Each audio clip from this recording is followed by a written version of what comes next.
At Turpin Communication, we believe that effective communication starts with being engaged. Now, this is one of Turpin's guiding principles, and there are two skills that we use naturally in everyday conversation: eye contact and pausing.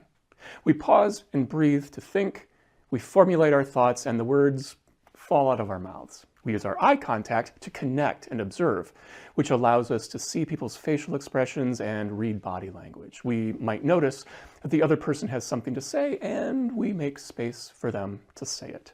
And when we're engaged, we're able to think on our feet and read the room. And we know a conversation is going well because it feels good. When communicating virtually, we lose eye contact, one of those two primary engagement skills. And this partially explains why meeting virtually can be so challenging. Now, if you are participating in this virtual meeting with me, the best I could do is observe you as you observe me, but that's not the same thing as making genuine eye contact. This means that we need to learn to simulate eye contact, not for yourself, but for the people you're meeting with, so that they feel as if you are really connecting with them. So, when working virtually, rather than focusing on how engagement feels, we need to shift our thinking to consider how we're being perceived. And that brings us to using the camera.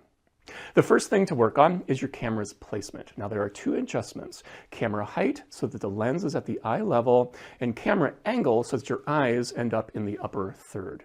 You may need to tinker a bit to get your camera in the right position. Maybe you use an external camera sitting on a tripod, and I've even seen others put their laptop on a stack of books to get it at the right height. Just whatever works for you. Now, the second adjustment is to pivot the camera so that your eyes are in the upper third of the screen. And if you've taken a photography class, you know about the rule of thirds. So now that the camera is in the right position, it's easier to use it correctly.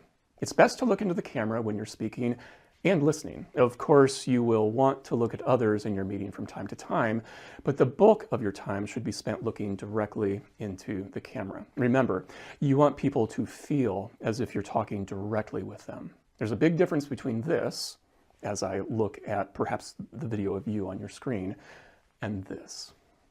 We talked earlier about the importance of engagement and being able to read the room and think on your feet. But we also need to be engaging. In other words, you want to be enthusiastic enough that people will want to meet with you. And this requires a certain degree of vocal energy, animated facial expressions, good posture, and gesturing naturally. So, to sum up the art and skill of engaging the camera positioned correctly, eye level, eyes in the upper third, then look into the camera when you're speaking and listening, and keep your energy at the same level it would be if you were face to face.